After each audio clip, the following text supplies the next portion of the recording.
Office in Fort Worth has issued a severe thunderstorm warning for Somerville County in north-central Texas, east-central Erath County in north-central Texas, northwestern Bosque County in central Texas, until 7:45 p.m. Central Daylight Time.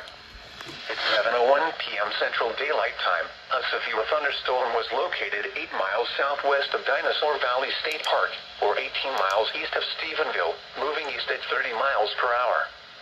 Hazard, 60 miles per hour wind gusts and quarter-size hail. Source, radar indicated. Impact, hail damage to vehicles is expected. Expect wind damage to roofs, siding, and trees. Locations impacted include Glen Rose, Dinosaur Valley State Park, Walnut Springs, Eulogy, Copperhill, Brazos Point, Chalk Mountain, Nemo, and Rainbow. For your protection, get inside a sturdy structure and stay away from windows. Imagine a doubleheader.